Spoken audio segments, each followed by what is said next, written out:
Hello and welcome to another outdoor video vlog.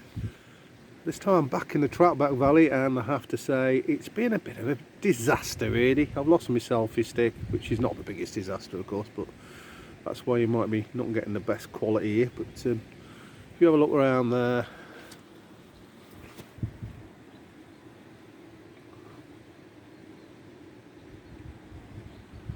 it's been the wettest night's camp I've ever had, ever. In my whole life. The wettest. It's June the 27th today, 2022, and that is the wettest night's camp I have ever had. It persisted down, and it's still raining now, and I'm just sheltered behind this barn now, hoping to get a little bit of footage, get something to take away from this place. It was that wet last night that when I actually poked my head round the tent in the middle of the night, there was about 30 Herdwick sheep all lined up behind me in the tent, sheltering behind the wall behind me. So it was pretty grim. It was like 40-mile-an-hour gusts of wind as well at times. But that's enough about me moaning on about the British weather. We all know it's pretty crap. I'd like to talk about Glastonbury and maybe download as well, and refer back to my outdoor vlog that I did about the outdoor festival scene, the British outdoor, UK outdoor festival scene being the lifeblood of modern bands. When I was referring to that, I was referring to many of the sort of boutique festivals, the smaller ones that pop up, not the larger ones.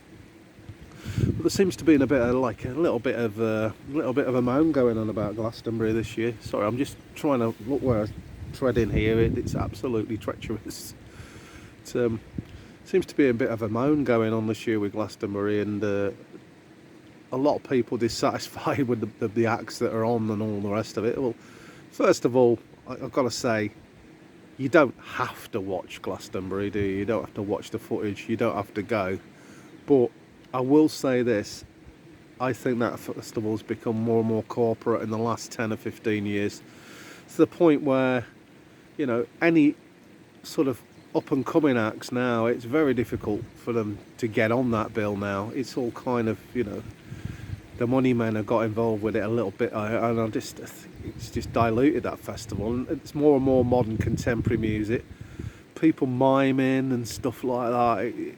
To me, that's not what that festival should be about. I think back to the golden days of you know, like when they used to have like Radiohead headline in it and all that kind of thing. To me, that's, you know, I mean, The Cure, the last time Glastonbury, I think was it last time they had Glastonbury, The Cure were on there. They were brilliant. That's the sort of band that I can still sort of hack on that festival, really. And there's bands that should be on. But people having to go at poor old Paul McCartney there, you know. I'm not his greatest fan, but what he's achieved in contemporary music it's unbelievable, you know.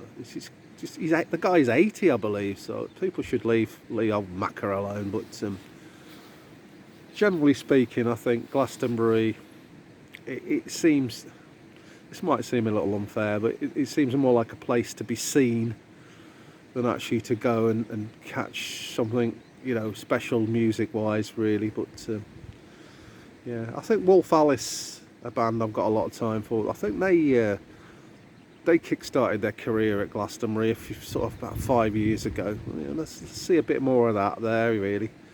As for download, well, I didn't go. I was looking after the lads because Helen went with one of her best mates and her daughter there. So I'm going to have to change hands. Selfie stick problems. Oh, sorry, my arm's hurting. I went for her mate's 50th flight and did the whole 3 days and that, and it was... they really enjoyed it. Said it was so much more well organised than it used to be, and eco-friendly. And you know, if you didn't like one band, you could go and see another inside one of the tents or stuff like that. And there's a lot of bands on there that are sort of making their way in the biz, getting an opportunity. So, you know, I don't suppose Glastonbury's ever going to change from what it is now, but it's a shame, really. But I think download gives, yeah, younger up and coming bands a chance, and our local heroes, if you want to call them that, Massive Wagons, they got onto one of the outdoor stages this year and performed, which was a fantastic achievement for them. So that's my thoughts on it. Glastonbury, I think it's too corporate these days, and I think it's a trendy place to be seen and to say you've been. But you know, if people are enjoying it and getting something out of it, I shouldn't really be knocking it too much, I suppose. Just remains for me to say that I'm going to make my way back to the car now in this appalling weather, and I'll catch you all later. See you later, guys. Bye.